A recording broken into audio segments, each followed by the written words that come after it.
안녕하세요. 오만사입니다. 오늘은 남편 사연으로 간암으로 생사를 다투는 어머니를 버린 아버지가 병들어 왔는데 누구세요? 란 주제입니다. 오늘의 사연 읽어드리겠습니다.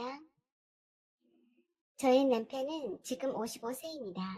최근에 오랫동안 서로 연락을 끊고 살았던 시아버지가 저희 집에 찾아왔습니다. 저는 생전 처음 배웠었죠.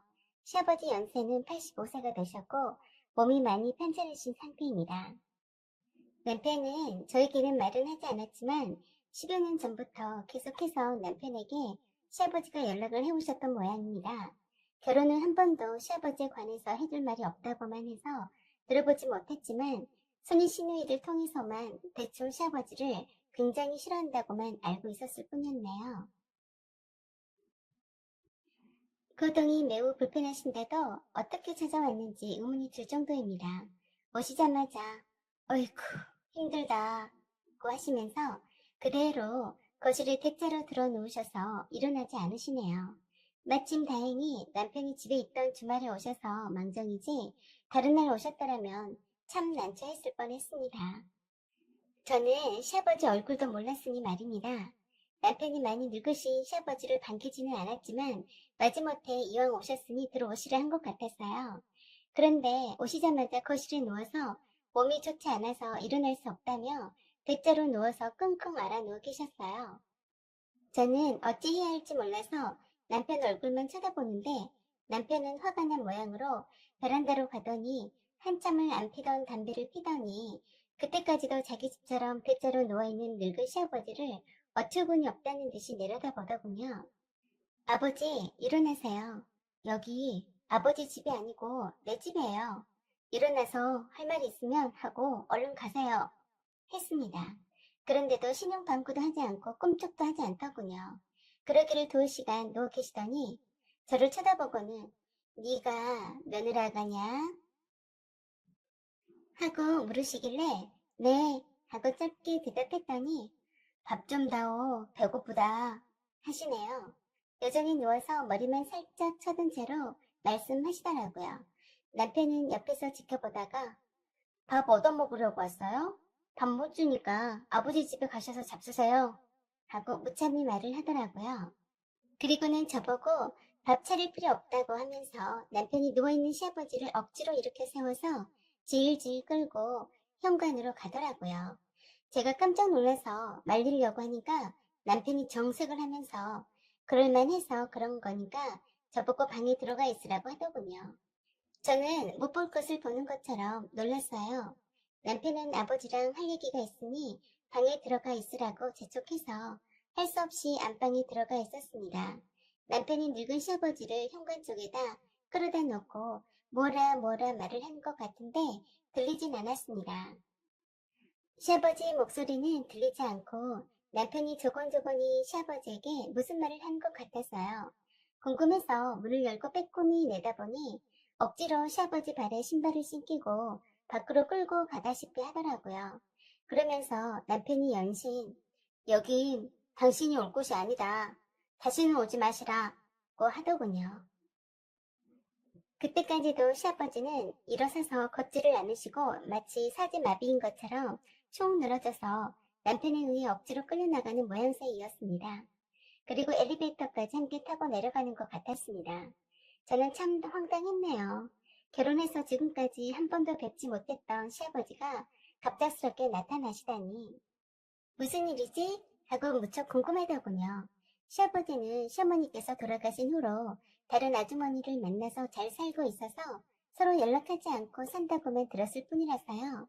신우에게 전화해서 여차여차 해서 시아버지가 찾아왔었노라고 말했더니 이제 돈 떨어지고 챙겨주는 할머니가 없으니 기대려고 온 거네. 옳기는 모른 척하고 오빠가 하는 대로 그냥 둬요. 했습니다. 조차는 가정사라서 올 때까지 말하고 싶지 않다고 하더라고요. 한참 있다가 남편이 들어왔어요.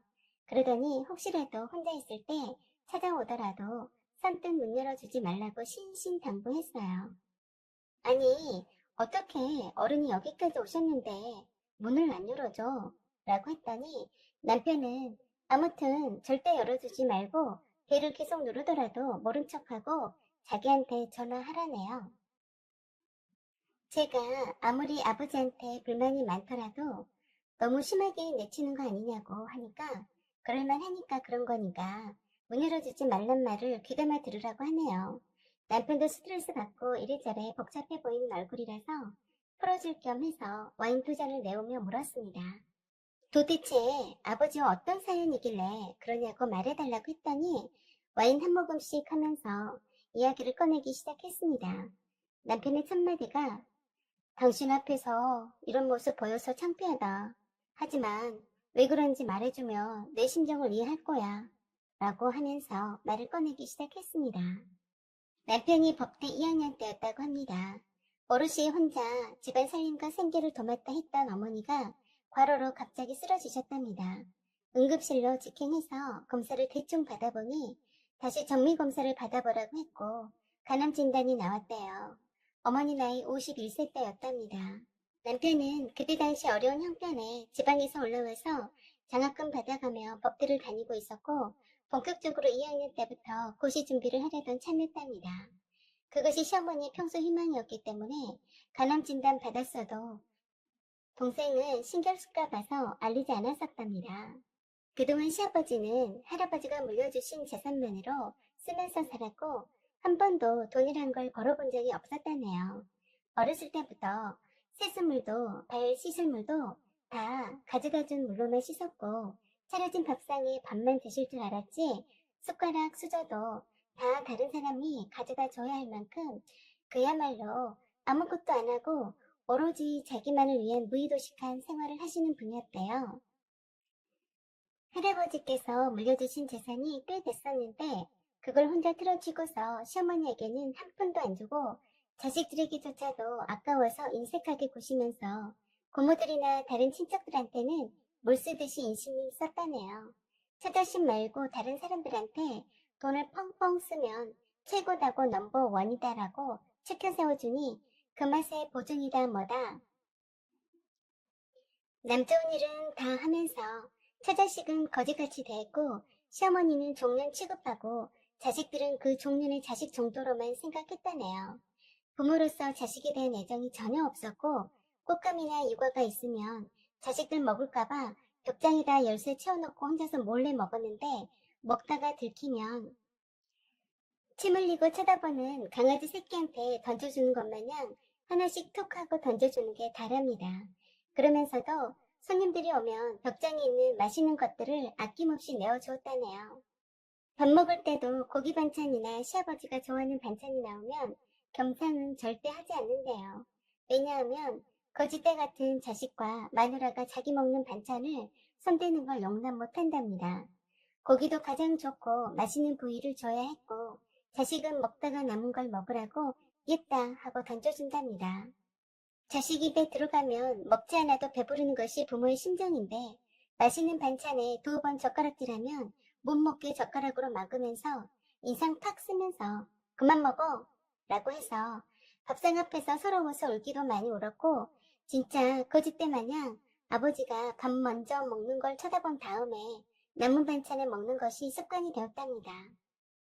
엄마가 맛있는 반찬 꼼쳐두고 아버지 몰래 방에 숨어서 먹일 정도로 오로지 자신밖에 모르는 인간이었다고 말합니다. 그런데 너무 웃긴 게 아버지 집에 들어간 것도 모두 다 엄마가 밖에서 나가서 죽어라고 이래서 번 돈으로 먹는 거였고 생활비 한 푼 안 내놓았다고 했어요. 엄마가 아버지와 싸우기도 지치고 애들은 먹여 살려야 했기에 양장 재봉 기술로 돈을 벌어서 학교도 다니고 책값도 내고 했다네요. 시아버지는 아무것도 안 하고 남들 복노릇만 하다가 할아버지 재산을 무의미하게 탕진하고도 엄마가 재봉일로 바쁠 때 한 번도 집안일 도와주지 않고 할 일이 없으니 도박이나 노름이나 술집에 아줌마들 만나고 다녔다네요. 돈 많고 땅이 많았던 할아버지가 시아버지의 다른 형제들 두 분은 일본에 유학을 보내 대학까지 가르쳤는데 시아버지는 겨우 중학교만 공부시켰답니다. 시아버지 말로는 할아버지가 막내라서 이뻐해서 곁에 두고 싶어서 농사지으며 그 많은 땅들을 지키라고 공부시키지 않았다고 하는데 그건 핑계랍니다. 모든 것이 풍족하니 머리 나쁘고 게으른 아버지가 공부를 하기 싫어하니까 할아버지가 땅 지키며 농사 지면서 고향 땅을 지키라고 형제 중에서 제일 많이 땅을 물려주셨다고 했습니다. 두 고모들도 있었는데 고모들한테는 부잣집에 시집 보내고 혼수만 잘해서 보냈지 따로 땅을 물려주지 않아서 맨날 아버지를 꼬드겨서 돌아가신 시어머니를 못살게 하고 사이를 더 갈라놓게 하면서 시아버지가 물려받은 땅을 호시탐탐 노리더니 당시에도 우리나라에 없던 대형 선박을 사들여서 선박업을 시작했는데 보증을 서달라 하고 또는 사업 자금을 투자해달라고 하고 갖은 가문이설로 두 고모들이 하인네처럼 할아버지가 물려주신 유산에 침을 흘리며 이리저리 뜯어먹으니 시아버지는 똥인지 된장인지 구분 못하고 뜯어서 나눠줬답니다. 그리고 흥청망청 술집에 가면 기생들이 갖은 교태를 부리며 반겨주니 세상에 온갖 즐거움을 다 누리고 사셨다네요. 그리고 가열차게 시아버지의 유산의 상당 부분을 큰 고모의 선박업에 투자했었는데 불법 약물 밀반입 건으로 일본에 강제로 납부되어서 그 많은 투자 금액과 보증 선고까지 해서 하루아침에 공중분해되었고 주택 건설업이 한창 붐이었던 시절 작은 고모와 고숙이 시아버지의 돈으로 건설업을 시작해서 사업이 잘 이루어지다가 고숙이 갑자기 교통사고로 비명 행사하시는 바람에 받을 돈은 사라지고 줄 돈만 줄을 서니 시아버지가 투자한 금액뿐만 아니라 보증서 준 것도 다 갚아줘야 해서 그나마 남아있는 유산도 다 두 고모님들한테 한 큐에 날려보내버렸답니다. 그런데도 웃기게도 하나도 아까워하지 않더래요.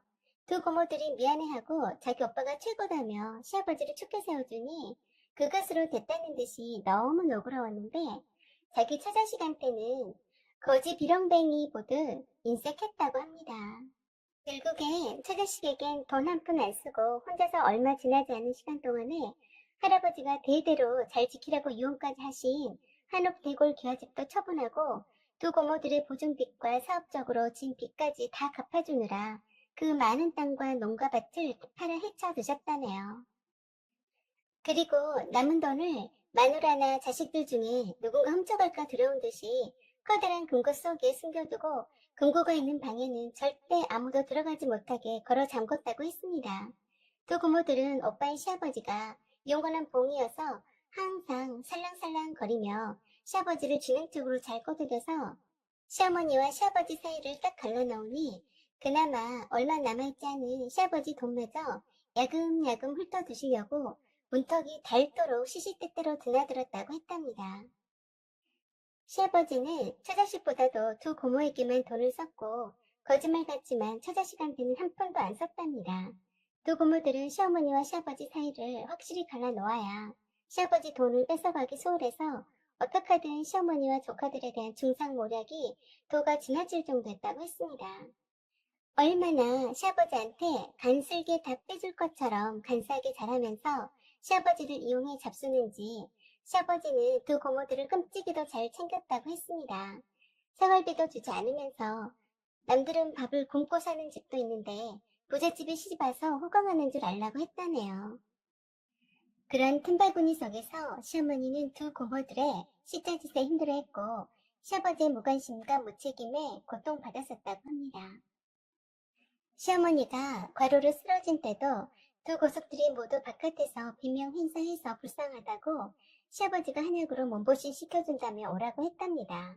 한 달 동안이나 방 하나를 차지하고 손 하나 까딱 않고 시어머니가 해준 밥상에 시어머니가 다려준 한약에 그렇게 퍼질러 있었던 중이었답니다.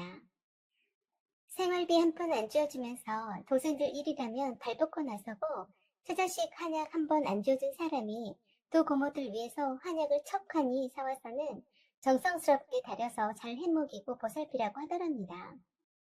이런 말을 하면 아무도 믿지 않을 거라네요. 거짓말이다, 주작이다, 자작이다는 둥, 왜 생활비도 안 주는데 자식 낳고 살았냐는 둥, 이해할 수 없다는 둥, 세상 일은 자기가 겪어보지 않고는 함부로 말을 못하는 법입니다. 자기 경험과 환경을 둘리해서만 이해가 가능하니까요. 그 시절에는 그렇듯 여자들이 핍박받고 살면서도 큰소리 한번 못 치던 시대였나 봅니다. 그렇게 한 달 동안이나 두 고모들을 병간호하듯 케어하고 집안 살림을 혼자 도맡아면서도 생활비를 벌기 위해서 밀린 양장 재봉일을 해야 했기 때문에 잠도 제대로 못 잤다고 했습니다. 얼마나 힘들었으면 과로로 쓰러졌겠습니까? 그 지경이 되도록 시아버지는 전혀 몰랐었다고 했고 응급실에 실려갈 때도 남보듯 하면서 병원에 따라오지도 않았다네요. 뻔뻔한 두 고모년들은 시어머니가 쓰러진 바람에 자기들만 난처해졌다고 하더랍니다. 시어머니가 간암 판정이 났을 때에 친척 중에 의사인 사촌이 있는데 서울에 가서 간암 방면의 명이라고 소문난 의사가 있는 병원으로 빨리 가는 것을 강력 추천하더랍니다. 그런데 두 고모들이 여기에도 큰 병원이 많은데 굳이 갈 필요가 없다고 하니까 시아버지도 굳고 마다했다네요. 두 고모년들이 서울에 살고 있었기 때문에 혹시나 자기네들을 성가시킬까 봐서 그랬다는군요. 참 간사한 악귀 같은 존재들이었답니다. 지네들 둘씩이나 와서 아픈 치료하면서 한약 다려 먹이느라 병이 들었는데 행여나 병간호하랄까 봐서 그 난리를 치는 걸 보면 천벌 받을 거라고 옆에서 지켜보던 동생이 말하더랍니다. 이러다가 엄마가 좋겠다 싶어서 아가씨가 하는 수 없이 그때서야 간암 진단받은 지 꽤 지난 시점에 울면서 시어머니 소식을 남편에게 전했다고 해요. 그 소식을 듣고 얼마나 놀랐던지 남편은 지금도 그 아리고 슬펐던 기억이 선명히 떠오른답니다. 아직 한참 젊은 나이에 간암 말기라니. 이제 고시만 합격하면 엄마랑 동생과 서울로 데려와 함께 살고 싶었는데 엄마 고생 안 시키고 행복하게 살고 싶었는데 기차 타고 내려가면서 어찌나 울음이 나오던지 엄마가 불쌍해서 어찌나 슬프던지 그때의 그 심정은 말할 수 없이 기가 막혔답니다. 바로 병원에 달려가 보니 막상 엄마 얼굴을 보니 조금 안심이 되더랍니다. 얼굴이 약간 부었을 뿐 병자라고 보기에는 아직 안색이 나빠 보이지 않아서 희망이 생겼다네요. 담당 의사의 상담을 받아보고서 서울로 가는 것을 결정했답니다. 남편이 아는 친척을 총동원해서 간암으로 유명하다는 의사가 있는 병원에 진료 예약을 걸어두었답니다. 그렇게 정신없는 중에도 시아버지는 병원에도 한 번도 나타나지 않았답니다. 의사는 자꾸 보호자를 찾는데 이제 각 고등학교를 졸업한 딸이 보호자를 자청하니 의사들도 아버지 오시라고 하는데도 네 알아서 하라면서 한 번도 오지 않으셨다네요. 물론 병실엔 소식 듣고 찾아온 친척분들이 많이 계셨지만 집에서 아무것도 하지 않으면서 병실에 한 번도 와보지도 않고 어린 동생 혼자서 발만 동동 구르고 있더래요. 그 와중에도 동생 혼자서 아픈 시어머니 병간호하느라 힘든데 시아버지가 집안 살림 해가며 병간호하라고 소리 질렀답니다. 그리고 남편이 시어머니를 서울에 있는 병원으로 이송한다고 하면서 병원비 달라고 하니까 욕을 있는 대로 하면서 돈 없다고 하면서 무슨 돈지랄을 하려고 서울까지 가서 치료받으러 가냐면서 돈 있어도 못 준다고 하면서 길을 쓰고 날뛰었다고 합니다. 그래서 남편이 그 돈 아까워서 엄마가 죽어도 좋아요? 하니까 니미럴 죽든지 말든지 지 팔자 소관이지 나하고 뭔 상관? 니 알아서 해라. 난 못 준다고 하더래요. 그러자 남편이 시아버지한테 전 돈 때문에 엄마 죽는 건 못 봐요. 아버지가 안 내놓으시면 강제로 뒤져서라도 뺏어서 가져갈 테니까 좋은 말할 때 내놓으세요. 라고 했더니 알았으니까 좀만 기다려 하고 금고가 있는 방에 주섬주섬 들어가길래 남편이 이때다 싶어 잽싸게 따라 들어갔다네요. 금고문을 열려다가 닫아버리는데 남편이 강제로 금고문을 열어서 보니 돈뭉치가 한가득 있더랍니다. 세상에 이렇게 돈이 많이 있으면서 서울에서 공부하는 아들을 위해서 방 한 칸을 해주지 않았다니 순간 기가 찼다네요. 사실 그때 남편은 방 구할 돈이 없어서 선배 소개로 가정집에서 기숙하면서 과외교사로 있었다고 했습니다. 시아버지가 욕지거리 퍼보면서 나가라고 소리치는데 남편은 아랑곳하지 않고 금고에 있는 돈을 한 몽탱이 집어들었답니다. 그걸 보는 시아버지의 눈이 휘둥그레지면서 아까운 내 돈? 하는 것 같았대요. 남편은 그때 당시 아버지의 모습이 얼마나 가증스럽던지 한 대 쥐어 패고 싶었답니다. 오히려 그 돈 또 엉뚱한 데다가 날려버리기 뻔해서 오히려 남편이 더 금고에 남아있는 돈이 아까워 미치겠더랍니다. 돈을 돌려달라고 소리를 꼬리꼬리 지르는데 남편은 아버지 멱살을 잡고 이 돈으로 아버지 때문에 병 든 엄마 치료해야 되는데 아까워요?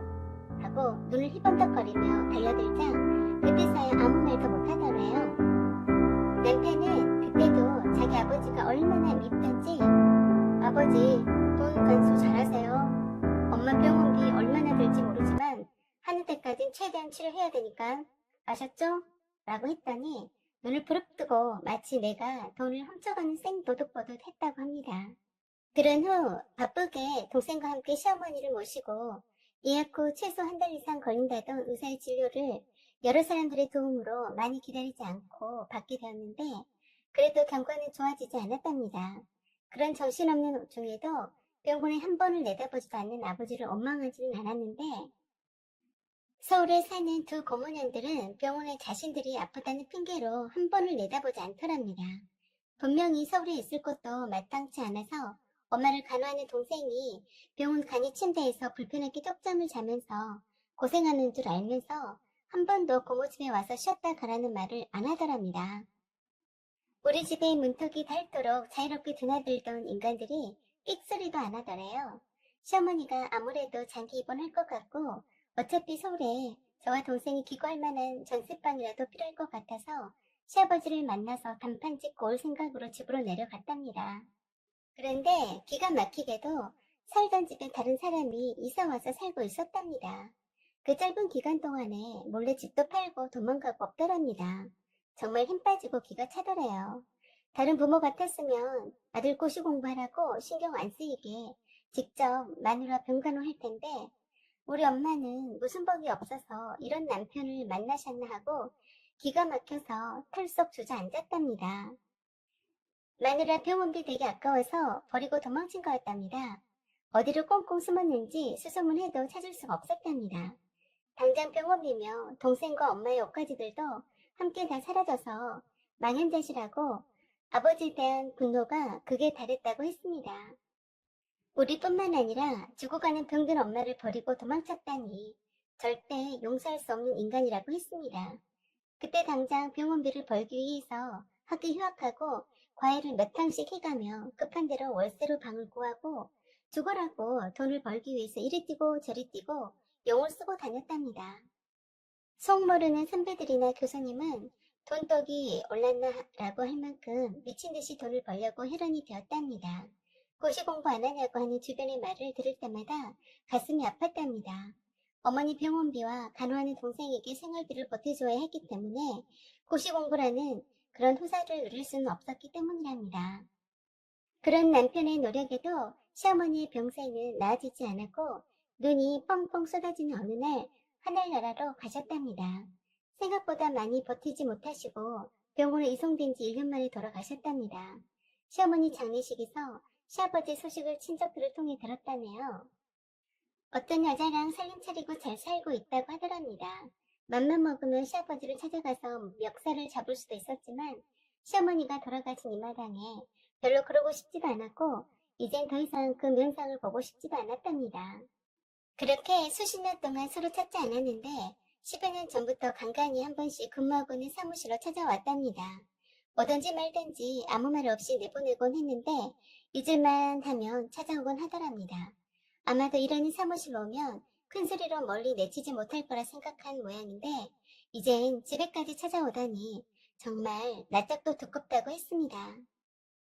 돈 떨어지고 기운이 떨어져서 여자도 도망갔을 테고 몸은 아프고 의지할 때가 필요한 모양인데 처자식을 버렸으면 더 이상 내 아버지도 아니니 전혀 신경 쓸 필요가 없다고 강조하면서 아마도 또 집에 찾아올 것 같으니 아무리 촬영한 모습이어도 그 수에 넘어가면 안 된다고 강조했습니다. 저도 알았으니 걱정 말라 했습니다. 또 찾아오시면 어떤 일 있어도 문 열어두지 않을 거고 바로 즉시 연락하겠다고 했습니다. 돌아가신 시어머니가 많이 가엾습니다. 그 옛날 시아버지랑 사시면서 얼마나 힘들고 고통스러우셨을까요? 같은 여자로서 가슴이 먹먹합니다. 한 번도 뵙지 못했지만 하늘나라에 계신 어머님, 훌륭하신 어머님의 아드님과 앞으로도 행복하게 잘 살겠습니다. 그곳에서 평안히 쉬십시오. 하고 마음으로 기도했습니다. 내일은 남편과 함께 어머님 상사에 가봐야겠습니다. 사연은 여기까지입니다.